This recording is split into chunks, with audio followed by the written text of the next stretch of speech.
দেশে নিউরোরোগীদের চিকিৎসা সেবার সুবিধা নিশ্চিতে national institute of neurosciences ও হাসপাতালের সম্প্রসারিত ৫০০ বেডের নতুন ভবনের উদ্বোধন করেছেন প্রধানমন্ত্রী তারেক রহমান।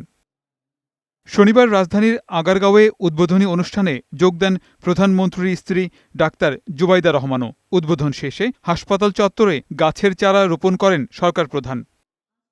এ সময় চিকিৎসকদের উদ্দেশ্যে রোগীদের প্রতি সহানুভূতিশীল আচরণের আহ্বান জানিয়ে প্রধানমন্ত্রী বলেন, চিকিৎসার পরিবেশ নিশ্চিত করার দায়িত্ব সবার। চিকিৎসা সেবা এবং চিকিৎসা পরিবেশ নির্ভীক করতে সকল দায় দায়িত্ব চিকিৎসকের একক নয়, বরং আমি মনে করি চিকিৎসক, রোগী এবং রোগীর উদ্বিগ্ন স্বজন এই তিনটি পক্ষের মধ্যে পারস্পরিক আস্থা, সম্মান এবং সহানুভূতির সম্পর্ক বজায় থাকা অত্যন্ত জরুরি। বলেন, স্বাস্থ্য খাতকে জাতির অর্থনৈতিক ও সামাজিক উন্নতির চাবিকাঠি হিসেবে বিবেচনা করছে সরকার। চিকিৎসা ব্যবস্থার উন্নয়নে সরকারের নেয়া নানা উদ্যোগের কথা তুলে ধরেন সরকার প্রধান। কল্যাণমুখী রাষ্ট্র গড়ার প্রতিশ্রুতি পুনর্ব্যক্ত করেন প্রধানমন্ত্রী তারেক রহমান। খুলনা, বরিশাল, রংপুর ও রাজশাহী বিভাগ এবং কুমিল্লা জেলায় একটি করে ২০০ শয্যা বিশিষ্ট বিশেষায়িত শিশু হাসপাতাল চালু করার কাজ শুরু করেছে সরকার। ইনশাল্লাহ আগামী অক্টোবর মাসে এই একযোগে এই ৫টি বিশেষায়িত শিশু হাসপাতাল চালু করতে সক্ষম হবে ইনশাল্লাহ। সরকার এমন একটি কল্যাণমুখী রাষ্ট্র প্রতিষ্ঠা করতে প্রতিশ্রুতিবদ্ধ,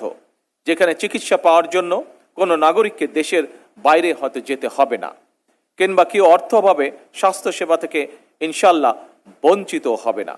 এদিকে রাজধানীর ওসমানী স্মৃতি মিলনায়তনে বেসরকারি শিক্ষক কর্মচারীদের অবসর ও কল্যাণ সুবিধার অর্থ প্রদান কর্মসূচির উদ্বোধন করেছেন প্রধানমন্ত্রী তারেক রহমান। বিএনপি যতদিন সরকারে আছে ততদিন শিক্ষকদের আর অবসর ভাতার জন্য অফিসে অফিসে ঘুরতে হবে না বলেও জানান তিনি। পতিত পরাজিত বিতাড়িত ফ্যাসিবাদী সরকার যেভাবে ব্যাংক, বিমা সহ প্রতিটি সেক্টর থেকে লুটপাট করেছিল, সেই লুটপাটের কবল থেকে অবসরপ্রাপ্ত শিক্ষকদের স্বার্থ রক্ষায় গঠিত উল্লেখিত দুটি তহবিলও রেহাই পায়নি। জাল ইন্ডেক্স তৈরি, লুটপাটের সুযোগ তৈরি করতে শিক্ষকদের কল্যাণ তহবিল থেকে অর্থ দুর্বল ব্যাংকে সরিয়ে নেওয়া এবং প্রযুক্তিগত অবকাঠামোকে ধ্বংস করার মাধ্যমে এই তহবিল দুটিকে প্রায় দেউলিয়া করে ফেলা হয়েছিল।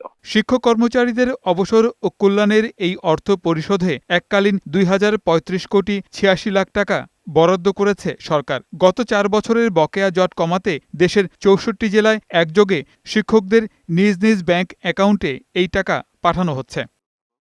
গোলাম মোর্শেদ, বৈশাখী সংবাদ, ঢাকা।